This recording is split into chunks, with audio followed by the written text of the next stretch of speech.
Selamat pagi. Apa kabar Anda di akhir pekan ini? Semoga dalam kondisi sehat dan juga happy-happy terus ya.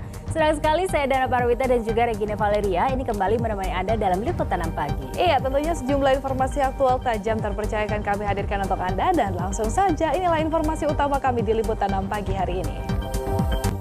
Kita awali Liputan 6 Pagi, saudara, 2 bangunan panti sosial milik Dinas Sosial Provinsi Bengkulu ludes terbakar. Ya, kebakaran turut menghanguskan sejumlah kendaraan yang terparkir.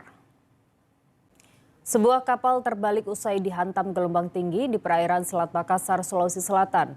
4 penumpang dievakuasi tim SAR dibantu nelayan. 1 korban diantaranya seorang anak. Sebuah mobil berpenumpang 8 orang menabrak truk mogok di Jalan Sumatera Lintas Timur, Tulang Bawang Barat, Lampung, Jumat pagi. 3 orang tewas dalam kecelakaan maut ini.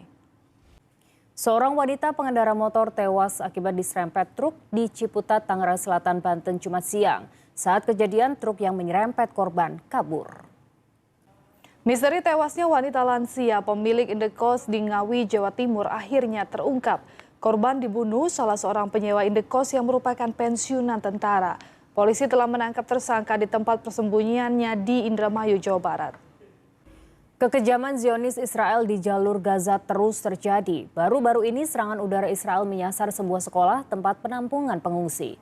17 orang yang mayoritas adalah perempuan dan anak-anak tewas. Selain itu, Israel juga terus menyerang Lebanon untuk menyasar personel Hizbullah. Bangunan kuno peninggalan masa kolonial di Roabalaka, Jakarta Barat roboh. Bangunan roboh diduga akibat lapuk karena faktor usia. Penyidik Kejagung temukan uang tunai hampir 1 triliun rupiah.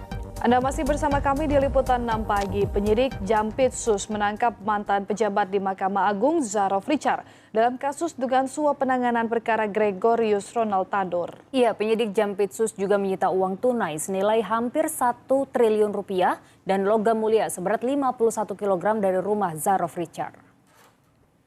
Pencekalan terhadap Gregorius Ronald Tandur ke luar negeri masih berlaku hingga saat ini. Sementara keberadaan Ronald hingga kini masih belum diketahui. Pasca penangkapan 3 hakim karena diduga menerima suap di balik vonis bebas Gregorius Ronald Tandur, kantor Pengadilan Negeri Surabaya dihiasi karangan bunga berisi sindiran dan pesan moral. Karangan bunga ini pun menjadi tontonan warga. Memakai seragam loreng lengkap dengan topi layaknya tentara, itulah penampilan para menteri dan wakil menteri Kabinet Merah Putih dalam pembekalan menteri di Akmil Magelang hari pertama. Kemarin, Kabinet Merah Putih telah mengawali hari pertama agenda pembekalan di Akademi Militer Magelang, Jawa Tengah. Salah satunya adalah kegiatan upacara senja yang digelar dalam kondisi hujan. Debat pertama Pilkada Kabupaten Batang, Jawa Tengah ricuh pada Jumat petang. Pendukung 2 pasangan calon saling ejek yang berujung kericuhan. Sementara KPU Batang tidak mau bertanggung jawab. Alasannya kericuhan terjadi usai gelaran debat. Untuk menarik hati masyarakat, calon gubernur Jakarta hampir setiap hari berkeliling bertemu warga sekaligus berkampanye. Dari Jawa Tengah, 2 calon gubernur Ahmad Lutfi dan Andika Perkasa terus mematangkan strategi demi memenangkan pilkada. Ahmad Lutfi merapat bertemu dengan sejumlah kiai sepuh, sementara Andika menghadiri konsolidasi organisasi internal PDI Perjuangan. 1 bulan lagi pilkada serentak akan digelar di seluruh Indonesia. Persiapan terus dikebut termasuk menyortir dan melipat surat suara. Beda masa, beda pendapat kalau ngomong disiplin guru. Nah, ini lagi ramai soal guru kelas 1 SD di Sulawesi yang dilaporin karena dituduh menganiaya muridnya, anak polisi. Padahal guru saksi mata bilang tidak ada penganiayaan. Anaknya juga bilang ke orang tuanya kalau ia luka karena jatuh. Tapi pas ditanya lagi jawabannya berubah. Dianiaya sang guru. Gimana sih? Kita diskusi. Polisi tengah menyelidiki penyebab kebakaran bus. 2 bangunan panti sosial milik Dinas Sosial Provinsi Bengkulu ludes terbakar. Kebakaran turut menghanguskan sejumlah kendaraan yang terparkir. Polisi tengah menyelidiki penyebab kebakaran bus pariwisata yang mengangkut 58 penumpang yang sebagian besar anak TK di Jalan Tol Wiyoto Wiono, Jatinegara, Jakarta Timur. Ya, polisi mengapresiasi kesigapan awak bus dan semua pihak yang berhasil menyelamatkan seluruh penumpang. Entah apa yang ada di dalam pikiran pemuda ini. Ia nekat mencabuli seorang bocah laki-laki di gang sempit permukiman padat di Jakarta. Ya, aksi bejatnya terekam CCTV. Misteri tewasnya wanita lansia pemilik indekos di Ngawi, Jawa Timur akhirnya terungkap. Korban dibunuh salah seorang penyewa indekos yang merupakan pensiunan tentara. Iya, polisi telah menangkap tersangka di tempat persembunyiannya di Indramayu, Jawa Barat. Tim dokter forensik Rumah Sakit Polri Kramat Jati masih memeriksa jenazah wanita yang ditemukan tewas di dalam toren di Kelapa Gading, Jakarta Utara. Ya, penyebab kematian korban masih belum diketahui. 2 orang utan berkeliaran di kebun milik warga di Kota Waringin Timur, Kalimantan Tengah. Iya, guna menghindari bahaya, petugas Balai Konservasi Sumber Daya Alam atau BKSDA mengevakuasi kedua satwa dilindungi yang diduga induk dan anaknya. Di tengah kesibukan bekerja, para ASN ini menyempatkan berbagi melalui gerakan ASN Mengajar. Ya, ASN Mengajar digagas untuk memberikan literasi, pendidikan, dan keterampilan bagi anak-anak di perkampungan dan kawasan prasejahtera. Simak liputan selengkapnya dalam Sosok.